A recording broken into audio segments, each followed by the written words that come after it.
Assalamualaikum warahmatullahi wabarakatuh.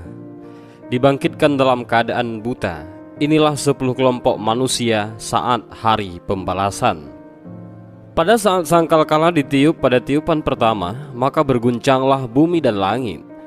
Pada saat itu juga, maka semua makhluk baik yang ada di langit dan di bumi akan merasa panik dan ketakutan. Bumi berguncang dengan guncangan yang dahsyat dan gunung-gunung berterbangan. Kemudian pada tiupan kedua, maka seluruh makhluk yang bernyawa pasti akan mati, baik itu manusia, jin, bahkan malaikat.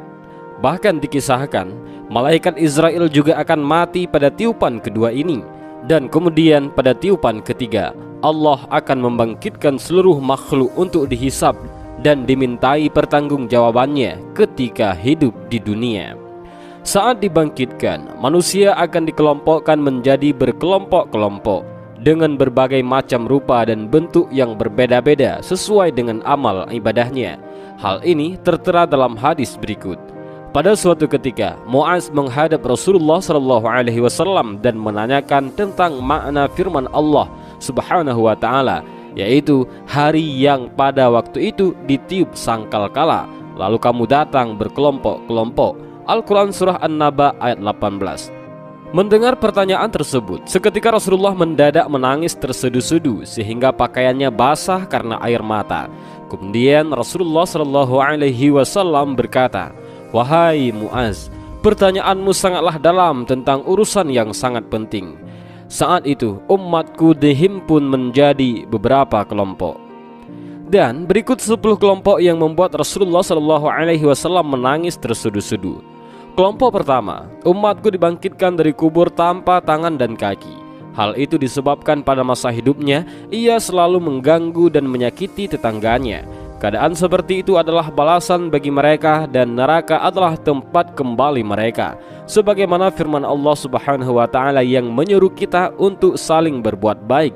Sembahlah Allah dan janganlah kamu mempersekutukannya dengan sesuatu pun. Dan berbuat baiklah kepada kedua orang ibu bapakmu, karib kerabat, anak-anak yatim, orang-orang miskin, tetangga yang dekat dan tetangga yang jauh, teman sejawat, ibnu sabit, dan hamba sahayamu. Sesungguhnya Allah tidak menyukai orang-orang yang sombong dan membangga-banggakan diri. Al-Quran Surah An-Nisa ayat 36.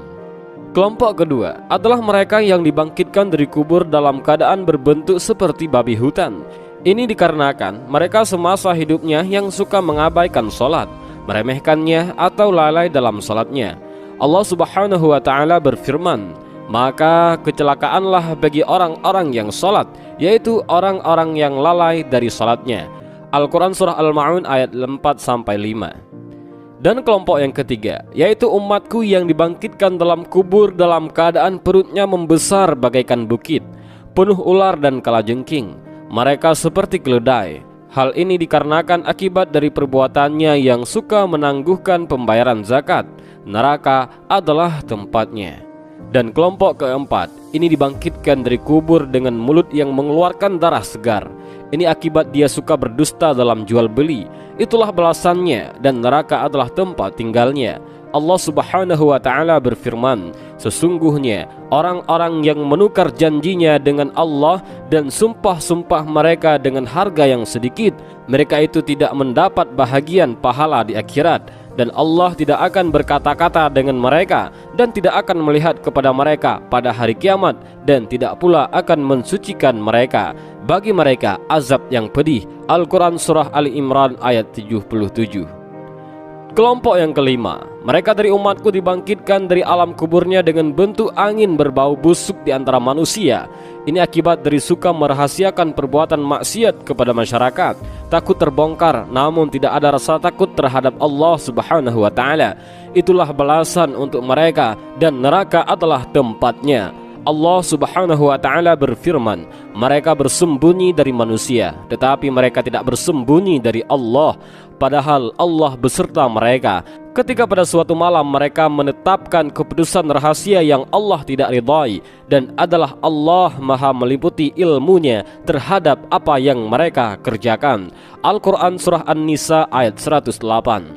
Dan kelompok keenam adalah mereka yang dibangkitkan dari alam kubur dengan tidak memiliki lidah, darah, dan nanah mengalir dari rongga mulut. Hal ini diakibatkan karena mereka suka menyembunyikan persaksian yang benar. Itulah balasan bagi mereka, dan neraka adalah tempatnya. Dan kelompok yang ketujuh, mereka dibangkitkan dari alam kubur dalam keadaan terjungkir, kepala di bawah dan kaki di atas. Ini adalah hukuman bagi mereka yang berbuat zina dan mati dalam keadaan tidak bertaubat, dan tempatnya adalah neraka. Allah Subhanahu wa ta'ala berfirman, dan janganlah kamu mendekati zina. Sesungguhnya zina itu adalah perbuatan yang keji dan suatu jalan yang buruk. Al-Quran Surah Al-Isra ayat 32. Kelompok ke-8, mereka dibangkitkan dari alam kubur dengan wajah yang hitam, kedua matanya biru, dan perut penuh dengan bara api. Ini karena mereka menyantap harta anak yatim dengan cara yang tidak sah.